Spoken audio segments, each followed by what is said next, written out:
What's happening, boxing fans? It's your boy Pool Counter Boxing coming back at you with another boxing video for the boxing heads and the boxing minds. Please smash that like button for more hardcore boxing content and subscribe to my channel and check out, support my Pool Counter Boxing comic book where we're going to have fantasy matchups of current boxers and past boxers. We're going to do storylines in the comic books, and I need your support. So, hook up your boy on the Cash App, Pool Counter Boxing with the dollar sign in front of it. So, Blair Cobb, he just got knocked out by Alexis Rocha, right? Errol Spence Jr. and Terence Crawford had the last laugh, on Flair Cobbs, because, he talked a lot of shit on Canelo, just throwing mud at the wall to see what stick. And, Flair Cobb, he's got 15 wins, 2 losses, 1 draw, and 10 KOs. He's age 32. He's 5'11 and a half. And he lost to Alexis Rocha, who has 19 wins and 1 loss and 13 KOs, you know what I'm saying? He's age 24, 5'10 with a 70-inch reach. He TKOd Blair, the Flair, in the 9th round. You know what I'm saying? He was he knocked down Blair in the 8th round. He knocked him down. And then in the 9th round, he TKO'd, he just unleashed a can of whoop ass on player the Flair Cobb, right? And it was it was crazy because when Cobb came out, man, he looked good. He was popping that jab, and he was letting his hands go. He had good movement. Looked like he was frustrating Alexis Rocha. But you could tell Alexis Rocha, if you've seen him fight before, he's a very disciplined fighter, just old school type, do everything well, do everything, correctly, good fundamentals. And kind of reminds me of Prince Nazim when, he fought Antonio Tarver. Prince Nazim used to, he was a flamboyant fighter, kind of like Cobb, that did a lot of showboating and, a lot of acrobatic shit in the ring. And Antonio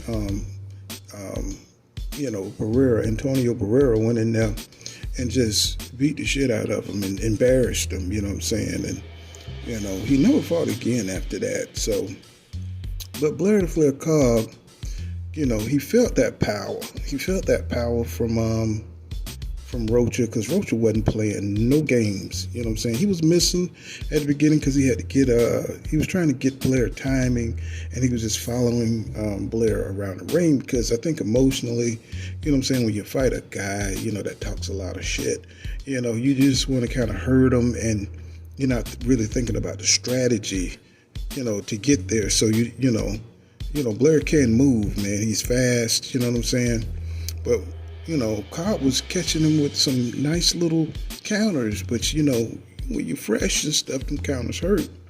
But when he felt Alexis Rocha's power, he began moving laterally. He jumped into light speed on that shit. Nigga looked like the Millennium Falcon, moving side to side. And but in spots, Blair the Flair Cobb, he was evading Alexis Rocha, even damaging his eye. It was an elbow off the ropes, because Alex was taking it to his ass, to the body on the roach, and I think it was Blair Cobb caught him with a left elbow to the eye, because he had these weird flailing movements. He started panicking when Alex was closing in on him and bobbing and weaving to get the hell up out of there, and he caught your boy Rocha in the eye, so he had a little swelling going into the 4th, and but then Rocha started picking up the pace, and, in the mid round he realized that Cobb was running out of steam with all that damn wild ass movement and saying woo, woo. He was saying doing it because Rick Flair is his that's his hero or whatever, and that's what he tries to embody Rick Flair, you know what I'm saying, when he's fighting. I guess that's like a persona he takes on. So, but, you know, you could see the power, you know, differential because, you know, Cobb had the quicker, you know, he had the quicker blows, you know what I'm saying? He, you know, you could tell he's athletic and, you know, he could dart in and dart out. But you can only keep that up for so long, especially when you're boxing backwards. And, you know, Rocha had the heavy shots, and that man had some hands. He had some fast, quick hands because he was knocking Cobb head back more and more often. He was catching him with them lead lefts. And it was just, you know, you could see it was a matter of time because, you know, in those mid rounds, Cobb would just, you know, he would come back a little bit, you know what I'm saying, and make a good showing, but you could tell his power was waning, whatever little power he had, because it was not effective. He was catching Alex Rocha with some nice clean shots, and he didn't even blink. So I think that really mentally broke Blair, the Flair Cobb, too, because, you know, he couldn't really hurt Alex Rocha, but, you know what I'm saying, by the time the 8th round come, you know, you could tell he was just winded, you know, from the body blows and, you know, the consistent pressure that Rocha started really cutting off the ring, catching him, trapping him into the corners. And then, you know, all that, you know, complicated movement that Blair Cobb was doing, you know, I'm sure that got to him, you know, because, you know, when you go into the deep waters and you don't have any reserves, you know, he bobbed right into a short right hook, you know, uppercut, I think it was, and it dropped him in the 8th round. And the boy was down on all fours, man. He was looking jacked up down there, you know what I'm saying, with that red wig just, you know what I'm saying, just flailing around. He was jacked up. But he made it through that round, and even though he still took a little bit more punishment in that round, he survived, you know, holding on and stuff like that. And, you know, that led us to the 8th round where Alex just realized that this dude ain't got nothing, so he just started walking him down, bashing him with lead lefts and going to the body, and just, it was vicious. And at the end, he hit him with looked like a 400 piece, man. You know what I'm saying? Like, you couldn't even eat that many pieces of chicken if you ordered it. And he was just going in, and the ref had to step in and save Blair Cobbs, who was punching, even punched the ref because he was, you know, it's like he was out of it, like he was out on his feet. And he was still punching, like you see them dudes that be knocked out still punching. But he was on his feet doing that, and it was a bad look, man. You know, he just looked like he was outmatched, outmanned, and he just looked silly in there against a guy who was about his business. And, you know, he was doing all this clowning, and you know, it was just a bad look for him. And,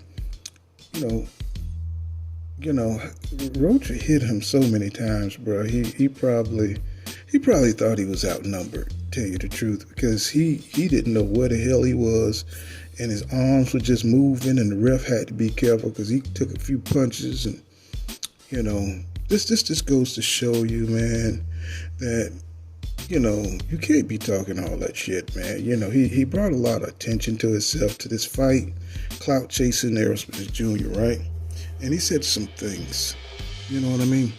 He said some things, you know what I'm saying? And, you know, Errol, he said some things too, you know what I'm saying? He said, you know, well, Blair first said that Errol Spence Jr., you know what I'm saying, he was getting his ass beat by Red of the 5 Heartbeats, right? And I thought that was pretty damn funny, you know what I'm saying?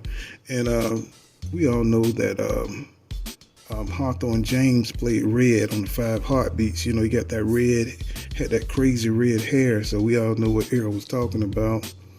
And Eric, you know, in the movie, you know, Red used to say his business hours was from 9 to 5. So, well, Alex Rocha business hours is from round 1 to round 9, and that's why Blair Cobb, or Blair the Flair Cobb, had to go down, because after round 9, Rocha's like, I'm going home. You know what I'm saying? I trained hard. You out here clowning, and I'm here to whip your ass. And that's what it was all about. Golden Boy put a battery in Blair the Flair Cobb back, to bring attention to the fight because Virgil Ortiz had to pull out because of his injury. And, what I'm saying? So they had to, Well, this was before he pulled out, but, he just kind of clout chased to get some eyes because really Regis Prograde won a fight and he's a higher caliber fighter, and nobody really paid attention to it because, Blair, he made you hate him by, with this clout chasing shit. And, everybody wanted to see him get his ass whipped, kind of like Rolly Romero and people like that, Chris Colbert, people who talk a lot of shit. You could add AB to that, these weird fighters, because even Yordenis Ugas, who don't say shit about nobody, had to come out and say something about all the stupidity of these fighters who's coming out here getting their ass tore up. And, he just kept it classy. And that's what I like about Yordenis Ugas. That's why it's going to be such a good fight. But Errol Spence Jr., he wasn't done. He said, put his ass in the dirt. Errol Spence Jr. is the unified WBC IBF champion. Now, we know he was happy that Blair the Flair got his ass whipped.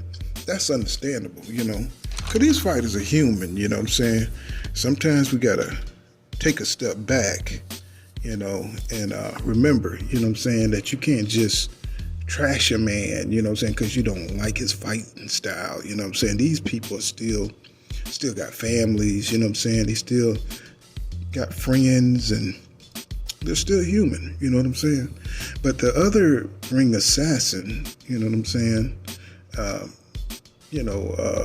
former undisputed champion, current WBO champion, Terence Crawford, he tweeted, he said, all that talking his ass got beat up, his ass doing, shaking my head just looks stupid. So, Terence Crawford, the real ones, they recognize real, right? All that fake shit, they ain't with it because they train so hard and it's so dedicated. And that was another thing. Flair Cobb said that Spence was a coward and he said some really egregious things and said that he wasn't dedicated, he was alcoholic. So, the clout chasing is on 1,000, 9,000 now, man. You can say anything about anybody and it's just, people just, say that is what it is, it's the limelight, It's just about coming up off your name and, that's that fake shit, The real ones, you just keep it cool and you get in the ring and you let them hands, do what it do. And, but that sums up everything in a nutshell, what Terence Crawford said, talking all his ass, talking all this stuff and doing, he go in there and get his ass whipped, he looks stupid. So I'm just paraphrasing y'all. So, but that really sums it all up. You know what I mean? You got to focus on your fight. You know what I'm saying? If you don't focus on your fight, and do what you need to do, then like Chris Colbert, you're going to go in there, you overlook your opponent, and you get your butt whipped. You get humble. You get a big old slice of humble pie. Even Rick Flair came out and disowned Cobb and took away his trademark, from Cobb. He took that shit right away, and then he turned around. He don't even know who the hell, Blair the Flair Cobb is because, when you lose, you don't want your name attached to a motherfucker that got knocked out in the 9th round. Ric Flair ain't never get knocked out in the 9th round. Come on, man. That don't go with it, bro. You know what I'm saying? So, he don't even look like Ric Flair. He ain't even got blonde hair, man. So anyway, this just goes to show you that you got to focus on your fight. You know what I'm saying? Hector Luis Garcia, he's in a better position, Chris Colbert should have never trash talked Shakur Stevenson. He should have focused on this fight. That's how you get your ass beat. Maybe there is an Errol Spence Jr. curse. You know what I'm saying? So for all those other fighters out there that want a clout chase, you probably better keep, Errol Spence Jr., you know what I'm saying, the unified WBC IBF champion name out your mouth, because you might get knocked out in the 9th round. You know what I'm saying? That's just what it is. So, but that's all I got. This has been Pool Counter Boxing. Coming back at you with another boxing video for the boxing heads and the boxing mind. And please check out,